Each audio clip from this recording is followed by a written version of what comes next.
తెలంగాణలో ప్రధాన ఆహార పంట వరి. రాష్ట్రంలో నీటి సదుపాయం ఉన్న చాలా ప్రాంతాల్లో రైతులు ఖరీఫ్, రబీ రెండు సీజన్లలో వరినే పండిస్తుంటారు. అయితే ఈ మధ్యనే వరి సాగు చేసిన రైతులు మోంతా తుఫాన్తో నిండా మునిగారు. వరి పైరు నీటిపాలై నష్టపోయారు. ప్రస్తుతం రైతులు రబీ సాగుకు సన్నద్ధమవుతున్నారు. విత్తనాన్ని సమకూర్చుకునేలా పనిలో నిమగ్నమయ్యారు. ఈ సీజన్ పైనే అన్నదాతలు ఆశలు పెట్టుకున్నారు. ఈ నేపథ్యంలో రైతులు విత్తన ఎంపికలో మెలకువలు పాటించే అధిక దిగుబడిని ఇచ్చే వ్యాధులను తట్టుకునే రకాలను ఎంపిక చేయాల్సిన అవసరం ఎంతైనా ఉంది. మరి రబీ సాగుకు అనువైన అధిక దిగుబడులను అందించే వరి రకాలు ఏమున్నాయో ఇప్పుడు చూద్దాం.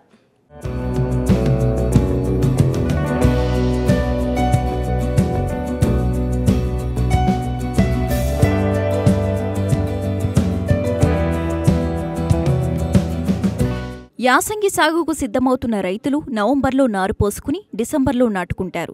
నాట్లు ఆలస్యమైతే దిగుబడులు తగ్గటమే కాకుండా ఏప్రిల్లో అధిక ఉష్ణోగ్రతల కారణంగా ధాన్యం నూకలు అయ్యే ఆస్కారం ఉంది.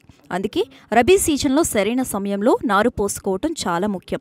యాసంగికి నారు పోసుకునేందుకు సన్నద్ధమవుతున్న రైతులు నవంబర్లో అయితే స్వల్పకాలిక, మధ్యకాలిక రకాలను, డిసెంబర్లో అయితే కేవలం స్వల్పకాలిక రకాలను ఎంపిక చేసుకోవాల్సి ఉంటుందని వ్యవసాయ అధికారులు చెబుతున్నారు.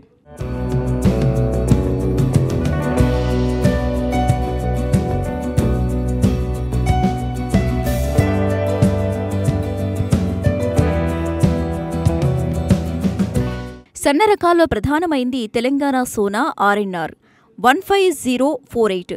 దీని కాలపరిమితి చాలా తక్కువ, బియ్యం ఎక్కువ, నూకల శాతం తక్కువగా ఉంటాయి. వరిలో మరో సన్న రకం కూనారం పరిశోధన స్థానం విడుదల చేసిన KNM 1638. దీని పంటకాలం 125 రోజుల నుంచి 130 రోజుల వరకు ఉంటుంది. మరో సన్న రకం KNM 733. ఇది చౌడు నెలలో సాగు చేసుకోవటానికి అనుకూలంగా ఉంటుంది. దీని గింజ సోనా మసూరులా ఉంటుంది. జగిత్యాల పరిశోధనా స్థానం నుంచి విడుదలైన కొన్ని సన్న గింజ రకాలు కూడా ఉన్నాయి. అందులో ఒకటి JGL 1798 రకం. ఈ రకంలో నూక శాతం తక్కువ, దిగుబడి అధికంగా ఉంటుంది. JGL 11118 అనే రకం కూడా యాసంగిలో వేసుకోవటానికి అనుకూలమైంది. దీనిని ప్రధానంగా చౌడు నెలలో సాగు చేయవచ్చు. కాంపాసాగర్ నుంచి విడుదలైన సన్న రకం KPS 6251. గింజ సాంబా మసూరి నాణ్యత కలిగి ఉంటుంది. అధిక దిగుబడిని ఇస్తుంది.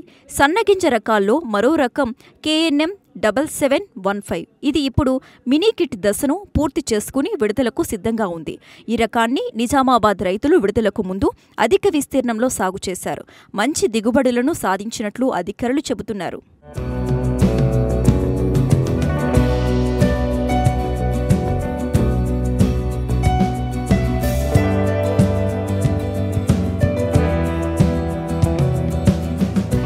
పారాబాయిడ్ మిల్స్ ఎక్కడ ఉన్నాయో ఆ ప్రాంతాల వైపు దొడ్డుగింజ రకాలను సాగు చేసుకుంటే చలిని తట్టుకుని అధిక దిగుబడిని ఇవ్వటానికి ఆస్కారం ఉంటుంది. ఈ దొడ్డుగింజ రకాల్లో బాగా ప్రాచుర్యం పొందింది MTU 1010. ఈ రకాన్ని కాటన్ దొర సన్నలు అని అంటారు. అయితే ఈ రకం వరిలో ఒకే ఒక సమస్య ఉంది. అదేంటంటే పంట కోసే సమయంలో గింజ అధికంగా రాలుతూ ఉంటుంది. కొంత పంటను కోల్పోయే సమస్య కూడా ఉంటుంది. కాబట్టి దీనికి ప్రత్యామ్నాయంగా కూనారం నుంచి విడుదలైన KNM 118 రకాన్ని వేసుకోవచ్చు. ఈ రకం వరి ఎక్కువ దిగుబడిని ఇవ్వటమే కాకుండా చీడపీడలను తట్టుకుని నిలబడుతోంది. జగిత్యాల నుంచి విడుదలైన మరో దొడ్డు రకం JGL 24423. ఇది అధిక దిగుబడిని అందించే దొడ్డు రకం. చౌడును తట్టుకుంది. అయితే ఈ రకం మెడవిరుపు, తెగులను తట్టుకోగలదు. దానికి తగ్గట్లుగా శిలీంద్రనాశాలను సమయానుకూలంగా పంటపై స్ప్రే చేస్తే మంచి దిగుబడులు పొందే అవకాశం ఉంది. రాజేంద్రనగర్ నుంచి RNR 28361 అనే దొడ్డుగింజ రకం మినీ కిట్ పూర్తి చేసుకుంటోంది. ఈ రకం కూడా నాణ్యమైన దిగుబడిని అందించే ఆస్కారం ఉంది. Telangana state seed development corporation ద్వారా అదేవిధంగా యూనివర్సిటీ పరిశోధన స్థానాల్లో ఈ వరి రకాల సీడ్స్ దొరుకుతాయి. రైతులు విధిగా ఈ రకాలను సాగు చేసుకుంటే యాసంగిలో ముఖ్యంగా చలిని తట్టుకోవటంతో పాటు అధిక దిగుబడులను పొందే ఆస్కారం ఉంటుంది.